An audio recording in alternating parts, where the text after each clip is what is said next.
வணக்க மக்களே, சற்றுமுன் வெளியான செய்தி ஒன்று வெளியாகியுள்ளதாம். பிரபல சின்னத்திரையினருக்கு திமுகவில் முக்கிய பதவியாம். வாங்க வீடியோவை மூலமாக காணலாம்.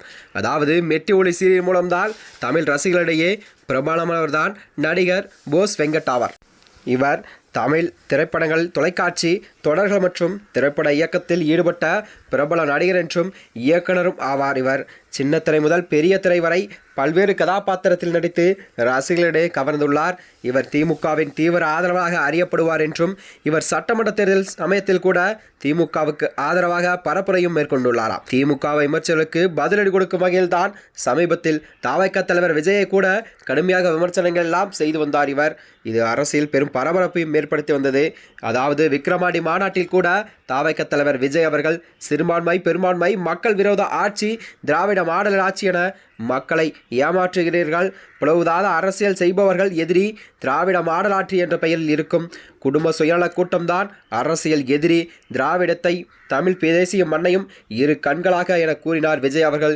இதற்கு நடிகரும் திமுக ஆதரவான போஸ் வெங்கட்டையப்பா அவர்கள், உன் கூடவா அரசியல் பண்ணணும், பாவம் அரசியல், பள்ளிக்கூட ஒப்புப்பு, சினிமா நடிப்பு மற்றும் அநீத ஞாபக சக்தி வியப்பு எழுதி கொடுத்தவர் நல்ல வரிகளாக.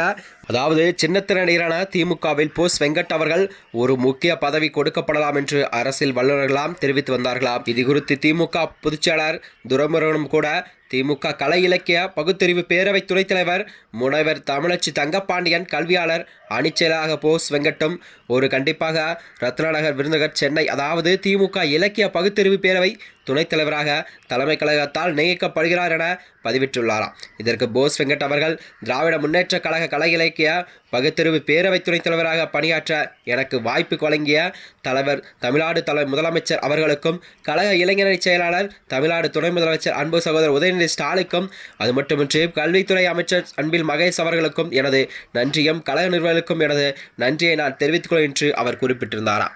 அது மட்டுமின்றி வருகின்ற 2026 சட்டமன்ற தேர்தலில் சின்னத்திரை நடிகரான போஸ் வெங்கட்டுக்கு ஒரு முக்கிய பொறுப்பெல்லாம் வழங்கப்பட வாய்ப்பு இருப்பதாகவும் அரசியல் வட்டாரத்தில் பேசப்பட்டு வருகிறது.